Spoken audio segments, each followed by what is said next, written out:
Assalamualaikum teman-teman ATLM semua. Selamat datang kembali di channel Linchan ATLM.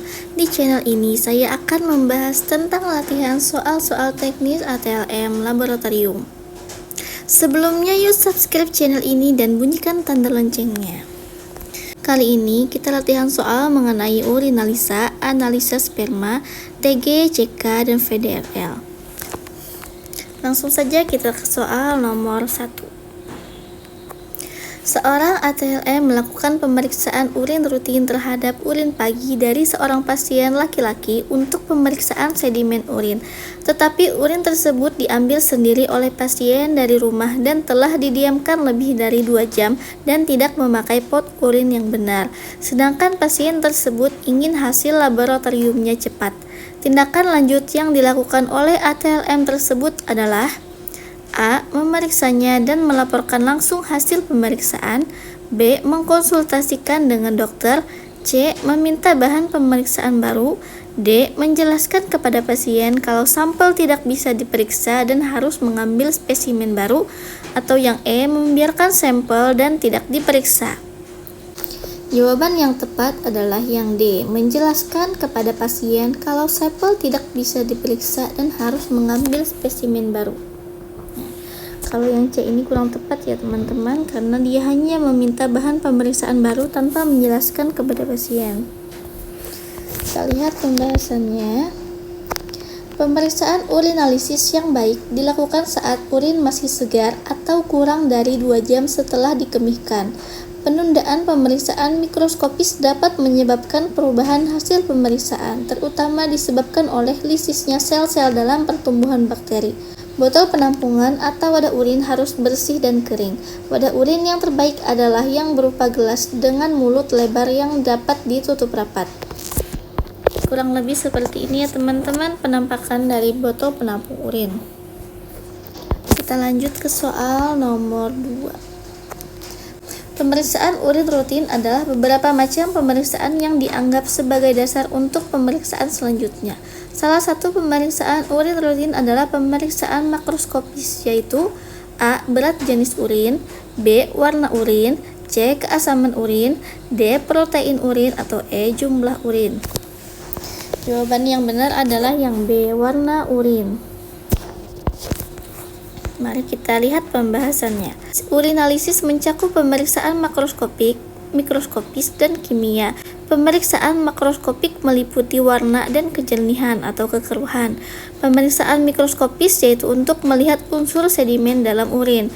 Kemudian pemeriksaan kimia meliputi tes protein, glukosa, keton, darah, pH, bilirubin, urobilinogen, nitrit, dan leukosit. Kita lanjut ke soal nomor 3.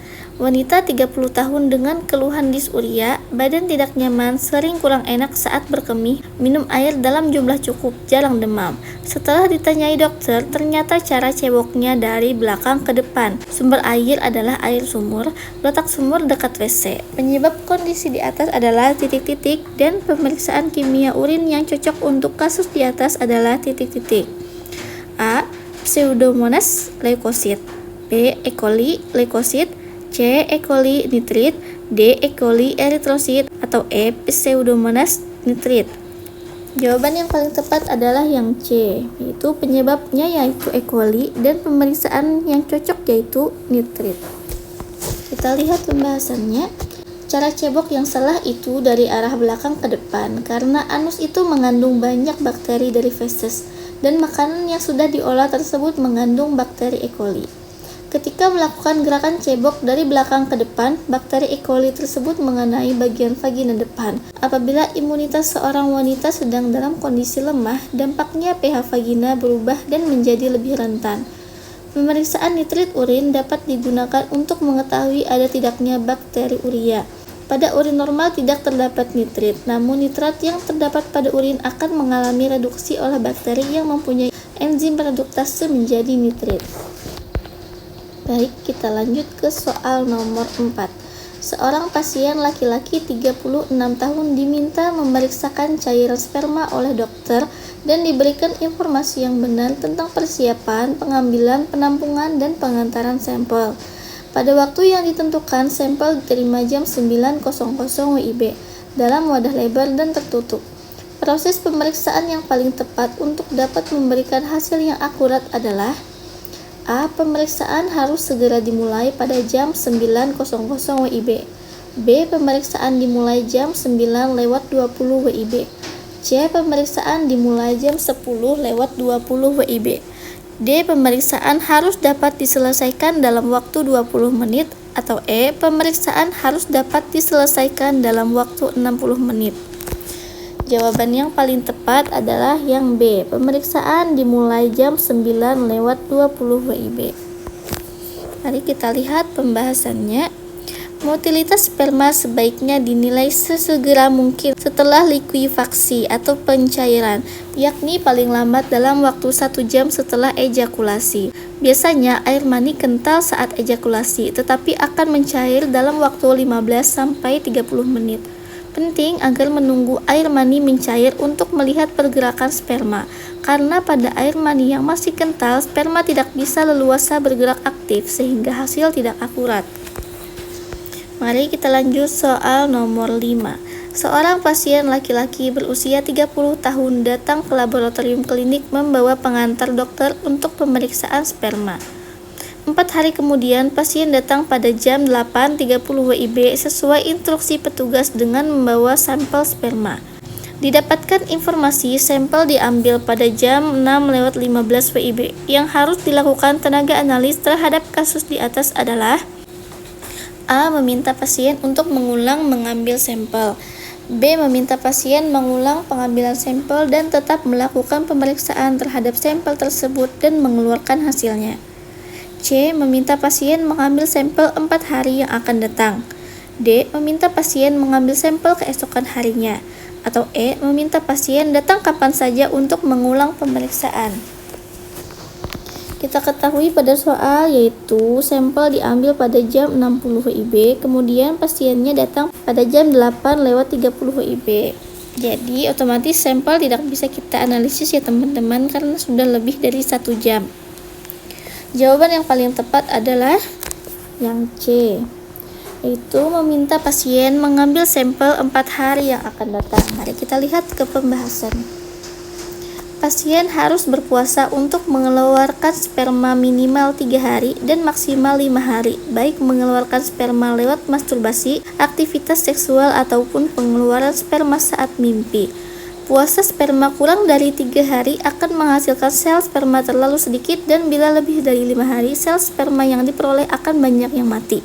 Sehingga hal ini akan mempengaruhi hasil kualitas dan kuantitas sperma. Oke, kita lanjut ke soal nomor 6. Seorang pasien membawa surat dari dokter ke laboratorium untuk pemeriksaan trigliserida. Saat dilakukan verifikasi puasa, pasien hanya berpuasa 5 jam. ATLM menyarankan pengambilan darah besoknya setelah puasa yang cukup. Jam puasa yang tepat untuk pemeriksaan tersebut adalah: A. 6-8 jam, B. 10-12 jam, C. 13-15 jam, D. 16-18 jam. Ini 18 jam ya teman-teman. Kemudian yang E 18-20 jam. Jawaban yang benar adalah yang B, 10-12 jam. Pembahasannya, pemeriksaan trigliserida, pasien diwajibkan untuk berpuasa selama 10-12 jam sebelum melakukan pemeriksaan laboratorium supaya pengukuran tidak dipengaruhi oleh kilomikron yang didapat dari asupan makanan atau eksogen. Lanjut ke soal nomor 7. Seorang pasien datang ke laboratorium dengan permintaan pemeriksaan kreatinin kinase atau CK. Saat pengambilan sampel terjadi kesalahan yang menyebabkan sampel tersebut lisis, sehingga petugas analis meminta pasien melakukan pengambilan darah ulang. Spesimen yang sesuai untuk pemeriksaan tersebut adalah: A. Darah EDTA, B. Darah Na sitrat, C. Serum atau plasma EDTA, D. Serum atau plasma heparin, atau E. Serum atau plasma Na sitrat. Jawaban yang paling tepat adalah yang D. Serum atau plasma heparin. Mari kita ke pembahasannya. Kreatinin kinase atau CK merupakan pemeriksaan laboratorium klinis yang dilakukan untuk menilai kadar CK di dalam darah. Pemeriksaan kadar kreatinin kinase atau CK dapat diperiksa dengan menggunakan sampel serum maupun plasma heparin, karena tidak ada perbedaan kadar CK pada sampel serum maupun plasma heparin. Pemeriksaan ini umumnya digunakan untuk mendiagnosis dan memantau cedera dan penyakit otot. Kita lanjut soal ke nomor 8. Seorang ATLM sedang dinas pagi di sebuah laboratorium menerima pasien seorang ibu hamil berumur 24 tahun dengan riwayat mempunyai penyakit hepar. Dokter meminta pemeriksaan fungsi hepar. Parameter yang biasa digunakan untuk mendiagnosa penyakit di atas adalah A. Trigliserida dan HDL, B. Kolesterol dan LDL, C. AST dan ALT, D. Uric acid dan urea, E. CKMB dan ALP. Jawaban yang benar adalah yang C, AST dan ALT. Kita lihat pembahasannya. Tes fungsi hepar dilakukan dengan mengukur kadar enzim dalam protein di dalam hati. Enzim dan protein tersebut antara lain yang pertama yaitu ALT atau disebut juga SGPT, yaitu enzim yang mengubah protein menjadi energi untuk digunakan oleh sel-sel hati. Kemudian yang kedua ada AST atau SGPT, yaitu enzim yang berperan dalam metabolisme asam amino. Kemudian ALP, yaitu enzim yang berperan dalam proses pemecahan protein. Lalu GGT, yaitu enzim yang berperan dalam proses metabolisme obat-obatan dan minuman beralkohol di hati. Kemudian LT, yaitu enzim yang berfungsi mengubah glukosa menjadi energi. Bilirubin, yaitu zat sisa yang terbentuk dari proses pemecahan sel darah. Kemudian yang terakhir yaitu albumin dan globulin, yaitu protein yang diproduksi oleh hati dan menjadi salah satu penanda adanya gangguan fungsi hati. Oke, kita lanjut pembahasannya, yaitu trigliserida, kolesterol, HDL, dan LDL, yaitu untuk mengetahui kadar lemak di dalam darah. Bun, urea, kreatinin, dan asam urat, yaitu untuk mengetahui adanya gangguan ginjal. Kemudian CKMB atau kreatinin kinase myocardial band, yaitu untuk pemeriksaan penanda biokimia jantung. Soal nomor 9. Seorang pasien wanita berusia 35 tahun telah 1 minggu ini ia mengeluh demam dan setiap buang air kecil merasakan panas di daerah organ kelamin. Diagnosa ibu tersebut mengalami ISK. Dokter menganjurkan untuk melakukan pemeriksaan urinnya ke laboratorium. Spesimen urin yang memenuhi persyaratan untuk pemeriksaan ini yaitu A. Urin pagi, B. Urin 24 jam, C. Urin sewaktu, D. Urin postprandial, atau E. Urin porsi tengah. Jawaban yang paling tepat yaitu yang E. Urin porsi tengah. Pembahasannya, kenapa urin diambil pada porsi tengah atau disebut dengan midstream? Karena jenis pengambilan sampel ini dimaksudkan agar urin tidak terkontaminasi dengan kuman yang berasal dari perineum, prostat, uretra, maupun vagina. Nah, ini ada macam-macam spesimen urin yang bisa kalian baca sendiri ya teman-teman. Yang pertama ada urin sewaktu, kemudian urin pagi, urin 24 jam, urin puasa atau pagi kedua, lalu urin 2 jam setelah makan atau disebut juga postprandial, kemudian urin dari kateter, urin porsi tengah, urin suprapubik, dan urin pediatrik.